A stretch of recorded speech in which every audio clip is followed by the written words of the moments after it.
Hey there, it's been a while. Please subscribe to my channel. I'll be grateful to you.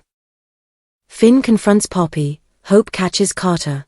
At Bill's, Luna fussed with her ankle bracelet while she puttered around and stared at a picture of Will on the mantel.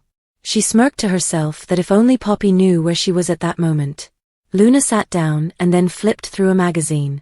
In it was a flyer about Tom Starr. "I'll never believe you're my father," Luna remarked. At Il Giardino, Poppy reflected about how she lied to Finn about being Luna's father. Lee came in and told her that she had come as quickly as she could and was surprised to hear from her. Lee informed her again how wrong she had been with her accusations and hoped Poppy could forgive her one day. She could tell Poppy was distressed and asked why she wanted to meet her. Poppy couldn't get Finn off her mind but told Lee that Luna was disappeared. Poppy told what happened when she went to the prison. Lee offered to go talk to them instead, but Poppy claimed they wouldn't tell her any more than they had told her. Finn called and urged Poppy to come quickly. Poppy made an excuse to Lee that she had to leave. Lee was unexpectedly understanding but wanted to apologize again for her charges before departing. She informed her sister that she should have known better and that she wouldn't have deceived her in her own home. In the design office, Hope told Steffi she had been burnt by her too many times and wouldn't allow it happen again. Hope assured Steffi that there had been changes and she was no longer her scapegoat. "Thanks to Carter. Your companion in crime," Steffi retorted. Hope hinted that Steffi had only gotten where she was because of her last name, but admitted she had made a few positive contributions to the company over the years. She then informed Steffi that the Forresters no longer managed the company and that she and her family did. Zend interrupted, and Hope informed him she was merely showing Steffi his designs. "I think Hope for the future is going to continue to thrive with your talent and Carter's leadership," Hope gushed. Hope fawned over Zend about going above and above. "You're invaluable to all of us," Steffi agreed. Hope left, and Steffi admitted Hope was getting to her. Zend and Steffi talked about Operation Carter Walton and how he wouldn't be in charge much longer. Steffi warned Zend that severe times called for drastic actions. She thought that Carter and Hope were making dangerous actions that weren't strategic. She couldn't wait months for Justin to figure out a legal option to take. In the meantime, Hope was getting more haughty. Not only does she want to lead Hope for the future, she wants to be in on all of the business decisions, Steffi added. Zend noted that Carter looked more than prepared to allow Hope. He wished Steffi would let him in a little on what her goal was to get the company back. Steffi explained that all she could say was if the plan remained way it had been, Hope and Carter would never smell what was coming. In the CEO's office, Carter told Daphne he was having a hard time concentrating. She placed her arm around him and told him she understood that her scent could make him forget himself. She placed down the file they were working on and told him they could look at that later. He wondered what drew her to Forrester. Daphne mysteriously told Carter that she never explained herself. She informed him she came there for one reason but wouldn't tell what it was. Carter asked which fragrance they should launch initially. Daphne seductively moved up to her purse and grabbed out 2 perfume bottles. She tossed her hair back and sprayed one on either side of her neck. "Choose," she instructed Carter, who was entranced by her every gesture. Carter stepped up to Daphne, smiling. "You want me to choose?" he flirted. "It's up to you. I belong to you now," Daphne cooed. Carter softly stroked Daphne's hair back and leaned in to breathe in the smell. He paused to stare into her eyes before moving to do the same on the opposite side of her neck. He put his hand on her back and drew her in a little as he leaned into her neck again. But this time, Hope went in and saw. Hope caught Carter mid-sniff and inquired what was going on. Taken startled, Carter informed her he was trying to decide out which scent to market first. "This can't be right," Finn reminded himself at his office. He brought the test kit back out and decided to do another test. He held up the results and groaned. Poppy stepped in and told him that she wanted to say something before he could speak. She anticipated that he would have a lot of questions after finding out Tom Starr wasn't Luna's father. Poppy claimed that there was nothing wrong with what they shared, that it was lovely and meaningful. She hoped that Finn considered their encounter the same way but remarked that it was all that it could be, a lovely recollection. She claimed they both went on with their lives and pointed out his achievements and all he had done. "I have a chance to patch things up with my sister, but that can't happen if you keep thinking about that night," Poppy stated. She pleaded with him to quit asking questions and didn't want anyone to find out about that night. Finn didn't say anything, he just brought out the test and set it on his desk. "What is that?" Poppy cried. Finn told her she knew what it was. A paternity test? I previously told you there is no possibility that Luna is your daughter, Poppy told him. She asked him to drop it. Finn remarked that she vowed to be honest, and he trusted that she would never make him regret that night they had. And I never did until you lied to me. Luna isn't my cousin. She's my daughter. I'm the father, Finn said. Hope fixates on Steffi and Daphne meets Zend. Hope was hesitant when Carter and Brooke pondered allowing Steffi back to Forrester Creations. She didn't think they could trust Steffi not to be seeking some form of retribution on them for conquering the company. However, Carter and Brooke had ulterior motivations. Citing that there wasn't much Steffi could accomplish as president of Forrester, they decided it was more helpful to have her be part of the leadership. Her participation would show the world that despite recent changes, a Forrester was still part of the executive team, as well as Zend being lead designer on Hope for the future. It secretly delivered a message to their customers that everything was calm and business as usual. Additionally, Carter and Brooke anticipated that having Steffi back in the fold would finally lure Ridge and Eric in. Brooke's motivations were a little more than professional, however. She hoped that if she could work with Ridge every day, she could win him back from Taylor. But Hope not only saw their vision as hopeless, she didn't really want the Forresters back at all. She and Steffi have had nothing but a turbulent relationship her whole lives, and she doesn't feel that Ridge cares about her as well. Hope is loving being at Carter's side, running Forrester, and sticking it to them along the way. In fact, she loves it so much that she is loving having the positions reversed and reminds Steffi every chance she gets that she is under Hope's thumb now. Hope's skepticism today has become more paranoid. Hope doesn't want to lose the control she has over Steffi, and in wanting it so intensely, she goes far in thinking about it. On Wednesday, Hope lets her obsession with Steffi being at Forrester take precedent over everything else. Is she even getting any work done, spending all of her time worried about what Steffi is doing?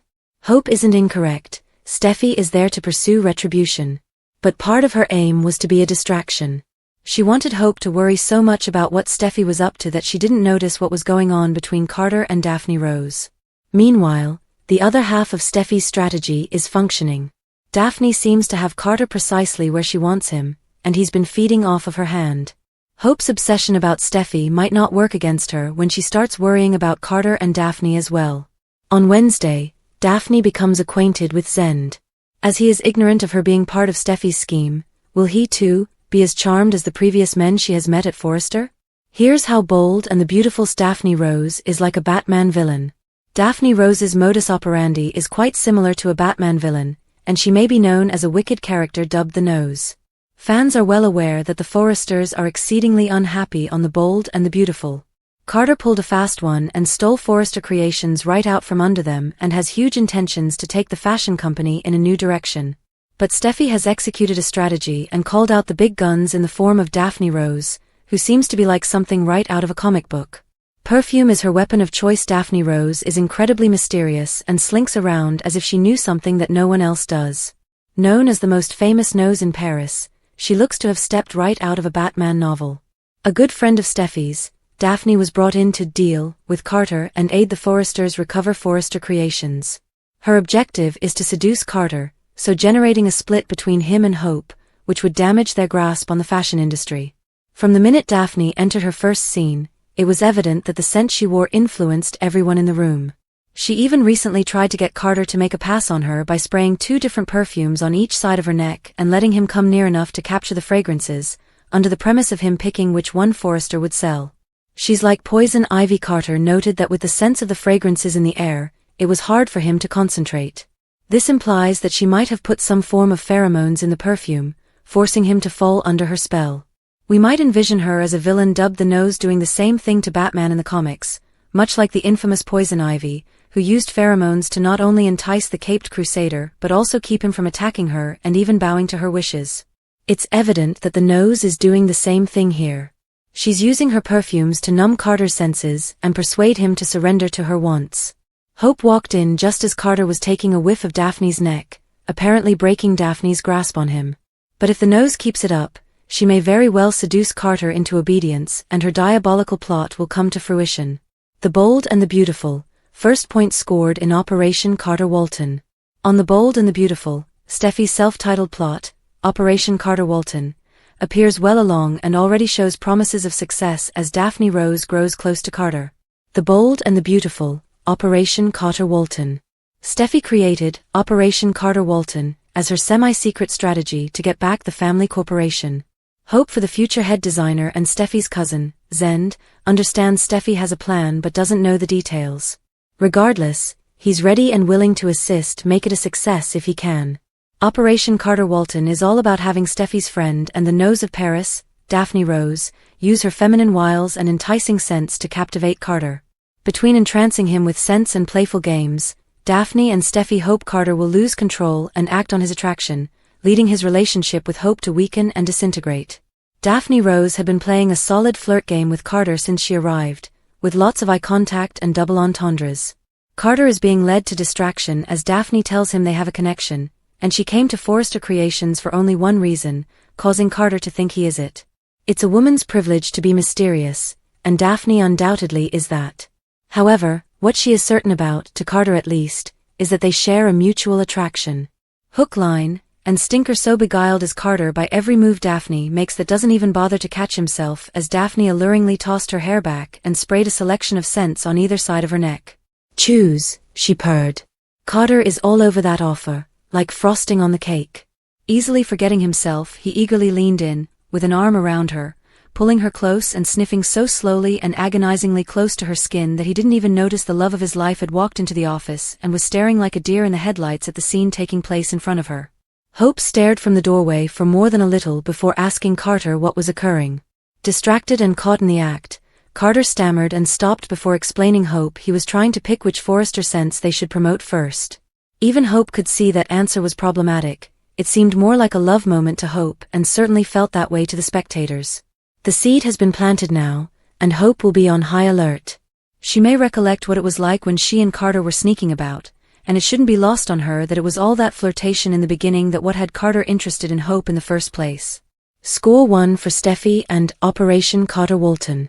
The Bold and the Beautiful spoilers. Luna is still a monster. The Bold and the Beautiful spoilers state that there wasn't a reason to trust her before, and there certainly is not a cause to believe her now. The Bold and the Beautiful spoilers. Luna is still a monster. Of course, we are talking about Luna as it appears as though she is still the monster that everyone knows she is, even though she's doing her hardest to convince Bill Spencer that she's a new kind of person now. And the trouble is, it appears like Bill truly believes her. During the latest episode of The Bold and the Beautiful, Luna praised Bill for getting her out of jail and on house arrest because she truly feared for her safety while she was still behind bars. If that weren't enough, during the show she even looked back at her dreadful crimes and couldn't believe that she did everything that she did and pledged never to take another step backwards. Well, that's only if everyone can believe her, right? It's very evident that Luna is rewriting her own story while she's at it, too. Of course, B&B fans surely did have a lot to say about the topic. Some even reacted with, "She's going to do something crazy. I feel it already. Steffi Forrester must watch her back because Luna is not done yet. She is Sheila Carter's granddaughter after all."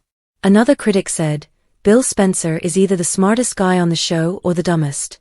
Why is he spending so much time with Luna? He shouldn't be trusting her like this. She's going to end up shoving him over a balcony." The Bold and the Beautiful spoilers. What's next for Luna?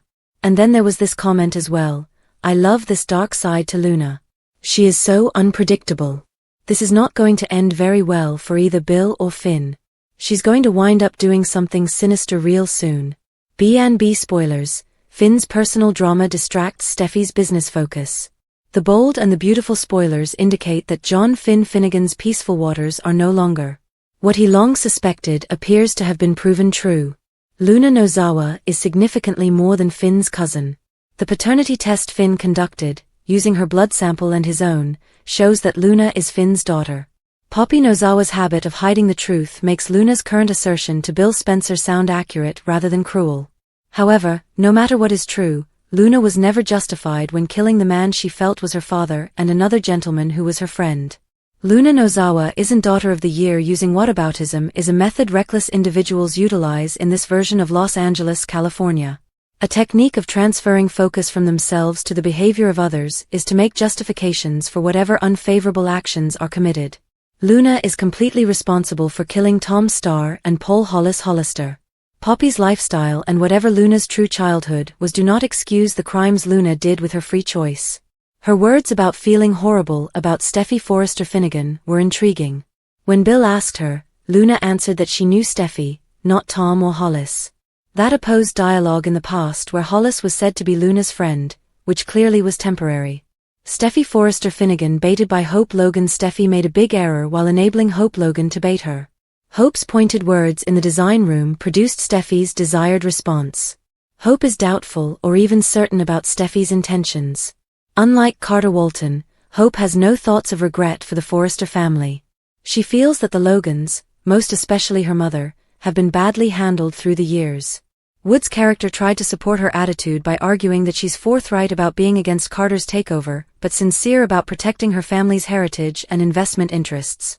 However, spreading mistrust is likely if the newly appointed president of Forrester Creations delivers too many retorts to Hope or others. John Finn Finnegan confirms reality. Meanwhile, at Finn's office, he acknowledged a paternity truth. Luna is his daughter. That bombshell reveal quickly changes the path of his life. So he needs to inform Steffi about it, or at least he should. Steffi will naturally be thrown far off course when she receives the big relay. It has to happen, and when it does, the business ploy she's working at FC will be threatened. But that's the last thing Steffi needs while she's in the process of implementing a layered rescue plan so that her family may recover control of the business her grandfather, Eric Forrester, and grandmother, whose name she carries, Stephanie Forrester, built. Romy Park tells The Bold and the Beautiful fans the truth about Poppy. On The Bold and the Beautiful, viewers have suspected for close to a year that Luna's paternity was a little closer to home than some may have expected. However, now that the truth has been discovered, Poppy has some explaining to do, and so does her actor, Romy Park. Romy Park of The Bold and the Beautiful. Park said that she thought Poppy had a terrible upbringing, and was someone who had been injured a lot. She was quick to add out that despite Poppy's experiences or sorrow, she didn't take it out on others, but whatever her trauma was, it prompted her to sometimes lie out of fear. Poppy's not adored for her free love. On The Bold and the Beautiful, some fans weren't surprised by this week's discovery that Finn was not Luna Nozawa's cousin but her father. It's been long suspected who Luna's biological dad was. But this week, Finn put it together and decided it was time to perform a DNA test. It's not that he didn't know the potential was there, but Poppy had informed him for years that he was absolutely not her daughter's father. Poppy and Finn were close when he was younger. In his first year at college, his adopted mom's sister Poppy had come to live with his family. He hadn't seen much of her growing up, but at the time, Finn and Poppy began spending time with each other. His mom, Lee, was working around the clock as a new doctor, and his dad, Jack, was establishing his law practice. Left alone together, Poppy and Finn talked hours into the night in their personal hangout on the roof. One night, they went to Finn's room, and he lost his virginity as they made love. They didn't think they did anything wrong as they were two consenting adults, and although Finn was adopted at birth, they hadn't truly known one another until that time, and they didn't have an aunt/nephew relationship. However, Poppy soon moved out and there was nothing more to their romantic relationship. She later told him that she was pregnant but insisted the baby wasn't his. Now that we all know Luna is actually Finn's daughter, people have questions. One in particular was replied by the actress. Romy Park addresses a fan's question on her Instagram. Romy Park addressed a fan's inquiry head-on. The viewer had asked, "Okay, so Poppy had nice times with Finn, yet she went partying and slept with other men. WTF, what does that say about her as a character?" Romy Park knew the answer. Park answered, "Good question. My answer is Poppy is someone who acts with her emotions in the time without thinking to what the implications may be and how that can affect those around her. Because of that, people unknowingly get wounded. But she does not actively aim to injure people. She is not malicious. She has a nice heart," Park continued. "She thinks with her heart and not her brain, which leads to making poor decisions that might be misconstrued as selfish. But I don't believe her motives are to be selfish." Park added that she thought Poppy had a difficult life, and was someone who had been hurt a lot. She was quick to add out that despite Poppy's experiences or sorrow, she didn't take it out on others, but whatever her trauma was, it prompted her to sometimes lie out of fear. Poppy's not adored for her free love. There have been a lot of charges and insinuations against Poppy by other characters like Luna, Bill, and Lee, claiming that Poppy slept around a lot and thus was a horrible person. Park addressed the issue as well. As far as her free love mentality, she equates sex with love. She wants to feel love. She wants to belong, Park shared. She remarked that Poppy had talked about her connections with Finn and Bill as love and that she wanted a family. Ironically, Poppy's true love is her daughter, Park pointed out, adding that it was heartbreaking because Luna doesn't love her back. She might not have been the best mother, but her heart was always in the right place, Park added. Unfortunately, Poppy might not be surrounded by people as empathetic as her portrayer.